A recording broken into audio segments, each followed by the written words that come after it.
भाई पेंसिल या कंघा तो ले लें। नहीं चाहिए भाई। भाई कुछ तो ले लें, सुबह से कोई चीज भी नहीं बिकी। कोई चीज नहीं बिकी, मैंने ठेका उठा रखा है। चल दफा हो यहाँ से।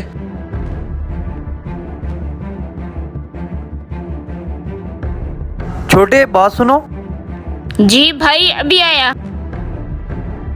ये लो, ऐसा करो कुछ पैसे रख लो आप। भाई मैं ऐसे पैसे नहीं रखूंगा, अगर आपको कोई सामान चाहिए तो बताएं। चलो ऐसा करो फिर, ये मुझे पेंसिलें दे दो।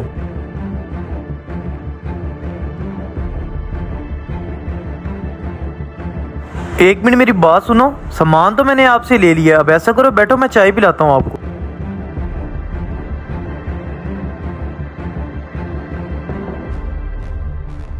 ये लें भाई, ये आपके लिए छोटा सा गिफ्ट। नहीं भाई मुझे नहीं चाहिए। भाई भाई भी बोल रहे हो, ऊपर से कह रहे हो मैं नहीं लूंगा। आपका बड़ा भाई आपको दे रहा है, रख लें आप।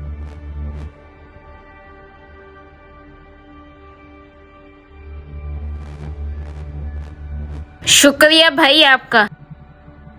या मैं मालिक, शुक्र है तेरा। अगर आपको हमारी वीडियो अच्छी लगी हो तो लाइक शेयर और सब्सक्राइब लाजमी करें। शुक्रिया।